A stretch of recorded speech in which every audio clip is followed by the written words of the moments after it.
Thanks to the latest wave of handheld PCs like the Steam Deck and the Neo 2, taking your games on the go has never been easier. That said, those devices are far from pocketable. But with the rise of cloud gaming, there's a newer breed of mobile machines like the Razer Edge that are trying to make things even more travel-friendly. Instead of relying solely on local performance, the Edge runs Android for lightweight apps, while services like GeForce Now and Xbox Cloud Gaming provide the computing power for more demanding titles. And for those who can't live without access to their games no matter where they are, there's even a model that supports 5G connectivity. But the question is that even with a relatively low starting price of $399, is a cloud gaming handheld something you really want or need?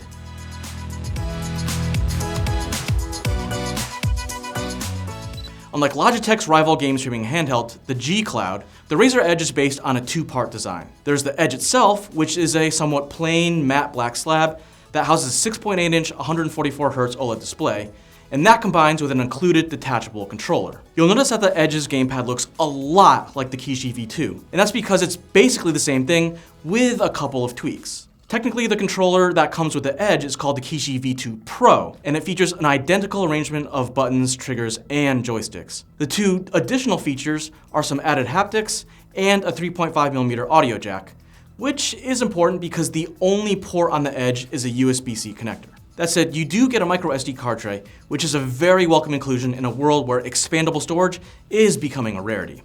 It's got a plastic body that's a bit bigger and thicker than a Galaxy S23 Ultra. Combine that with a boxy frame and some rather large bezels, and you're left with a chunky slate that's not quite a tablet, but not quite smartphone sized either.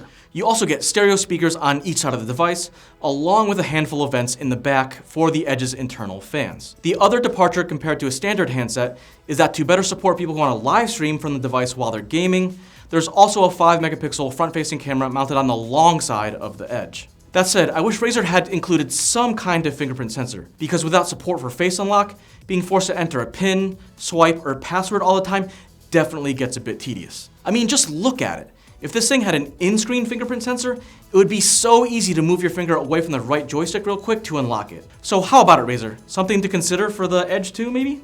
When it's finally time to sit down and game, the Edge is pretty easy to set up. The gamepad extends so you can easily fit the Edge inside, and then all you have to do is line up the USB-C port on the right before letting the controller snap back into place. Razer thoughtfully included some small cutouts so the Edge's stereo speakers don't sound muffled, and despite not being anchored in on the left side, the whole setup feels relatively secure. Yeah, there's a little wiggle room if you press hard enough, but I was never worried about things falling apart. One of the nice things about the Edge is that when connected to the Kishi V2 Pro, it automatically detects games that feature controller support.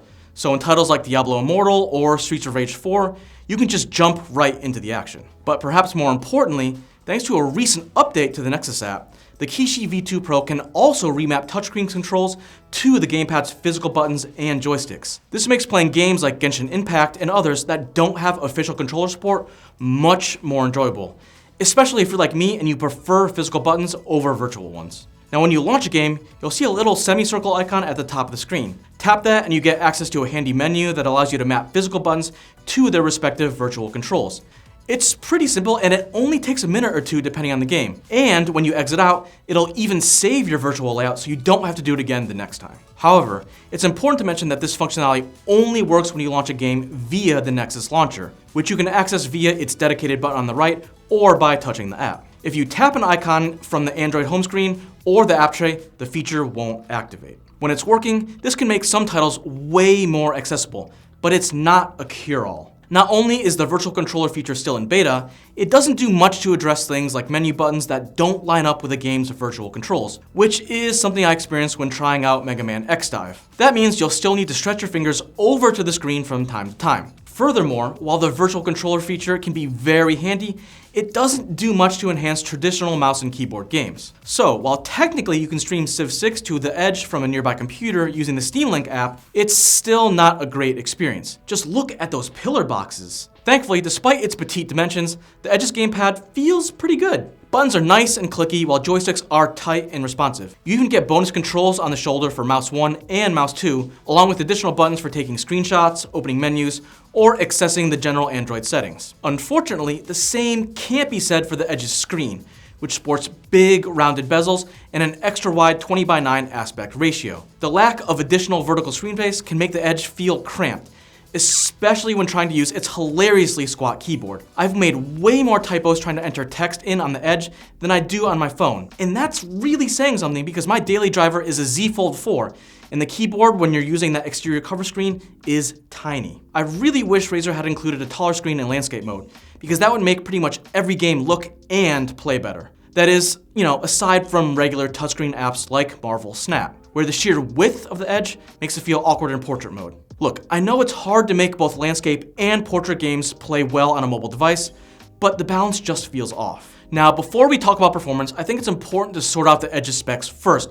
because there has been a little bit of confusion since this thing was originally announced. Initially, both the standard Wi-Fi only model and the 5G model were listed with 8 gigs of RAM. However, Razer has since clarified that the Wi-Fi version only comes with 6 gigs of memory, while the 5G version gets the full 8 gigs. Furthermore, while some also thought that the Snapdragon G3x chip features an Adreno 730 GPU, it actually has Adreno 660 graphics. This means depending on how much you care about components, the Razer Edge may not be quite as powerful as you may have expected, which sort of carries over to real-world performance. In tests like Geekbench 5, the Edge posted a multi-core score of 3410 compared to 4921 for the Samsung Galaxy S23 Ultra. And in 3D Mark's Wildlife Extreme test, that gap was even bigger, with the Edge hitting 1424 versus 3809 for the Samsung.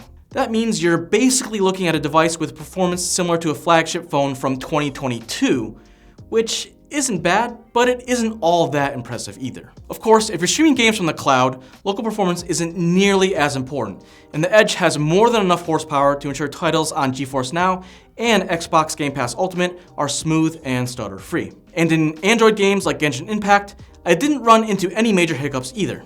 As for longevity, the Edge definitely has an advantage compared to beefier handheld PCs. On our local video rundown test, it lasted over 15 hours. However, when you're gaming, you're looking at more like 7 or 8 hours depending on the title, and even less if you're using cellular data. But in most situations, that's still significantly more than what you get from a Steam Deck. The one quirk with the Edge is that while its controller features pass-through charging via USB-C, juicing it up that way is actually slower than plugging a cable into the slab itself. Using a USB power meter, I found that when connected directly to the Edge, charging speeds top out at around 25 watts.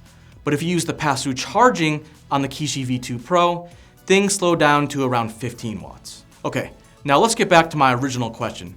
Is the Razer Edge something you really need? Starting at $400 for the Wi-Fi model, you get a device with performance similar to one of last year's flagship phones and an included controller add-on, which is actually a pretty good deal. You also get active cooling to help keep thermals in check, while Razer's Nexus app helps you play both touchscreen-only apps and more intensive games from the cloud with ease. So not too bad so far. But at the same time, the Edge is basically a chunky phone with an add-on that you can buy on its own for $100. And if you remove the slab from the equation, you even have the option of getting either Android or iOS versions of the Kishi V2. So if you've got a relatively recent phone with good performance, you're probably just better off doing that. This way, you get all the perks of having a dedicated gamepad, but with the upside of having fewer devices to manage and carry around. Alternatively, you could spend the same $400 on a Steam Deck and get a device that's a bit bigger, yes, but it has the power to stream games from the cloud and play AAA games using local hardware. However, if you have an older phone and don't plan on upgrading for a while,